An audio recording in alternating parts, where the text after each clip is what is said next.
ମୁଁ ଏଲଡି ମହାନ୍ତି ଶାଖା ସମ୍ପାଦକ ମା ଜାଗୁଳି ମନ୍ଦିର ପରିଚାଳନା କମିଟି। ଆଜି ମାଙ୍କର ବାସନ୍ତିକ ଦୁର୍ଗା ପୂଜା ନବରାତ୍ର ମହୋତ୍ସବ ଆଜି ଦ୍ୱିତୀୟ ଦିନ। ମା ଆଜି ବ୍ରହ୍ମଚାରିଣୀ ବେଶରେ ଭକ୍ତଙ୍କୁ ଦର୍ଶନ ଦେଇଛନ୍ତି।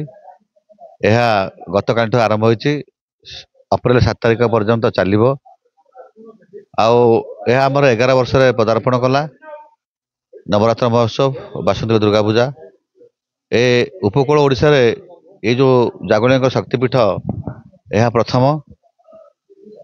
ଏହା ପଶ୍ଚିମ ଓଡ଼ିଶାରେ ବିଶେଷ ଭାବେ ଦେଖାଯାଏ, କିନ୍ତୁ ଆମର ଉପକୂଳ ଓଡ଼ିଶାରେ ଆମେ ଏଠି ପ୍ରଥମ କରି କରିଛୁ। ବହୁ ସଂଖ୍ୟାରେ ଜନସାଧାରଣ ଏଠି ଭେଟ ହେଉଛନ୍ତି, ଆସୁଛନ୍ତି, ମାଙ୍କ ଦର୍ଶନ କରୁଛନ୍ତି। କାହିଁକିନା ମାଙ୍କୁ ଗୋଟେ ବର୍ଷକୁ ଥରେ ଯେଉଁ ଭେଷ କରାଯାଏ, ମା କ'ଣ କରନ୍ତି ନା ନିଜେ ଗୋଟେ ଉତ୍ଫୁଲ୍ଲିତ ହୁଅନ୍ତି। ଯେମିତି ଆମେ ଗୋଟେ ଯଦି ଟେନସନ୍ ଥାଏ, କୁଆଡ଼େ ବାହାରେ ବୁଲି ଆସିଲେ ମନ ଫ୍ରେଶ ହେଇଯାଏ, ସେମିତି ମାଙ୍କୁ ଯେଉଁ ଭେଷ କରାଯାଏ ମା ଫ୍ରେଶ ରହନ୍ତି।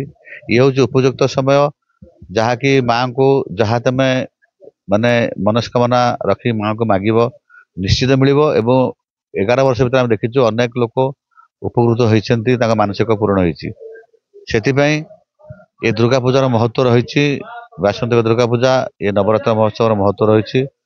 ଭକ୍ତମାନେ ବହୁ ସଂଖ୍ୟାରେ ଆସୁଛନ୍ତି ଏବଂ ଆମର ଅପ୍ରେଲ 7 ତାରିଖରେ ପୂର୍ଣ୍ଣାହୁତି ଦିଆଯିବ। ସମସ୍ତ ଭକ୍ତମାନଙ୍କୁ ଅନୁରୋଧ କରୁଛୁ, ସେଦିନ ସମୂହ ପ୍ରସାଦ ସେବନର ବ୍ୟବସ୍ଥା ମଧ୍ୟ କରାଯାଇଛି ପରିଚାଳନା କମିଟି ତରଫରୁ। ଗ୍ରାମବାସୀଙ୍କର ସହଯୋଗ ରହିଛି, ସମସ୍ତ ଯୁବବର୍ଗମାନଙ୍କର ସହଯୋଗ ରହିଛି।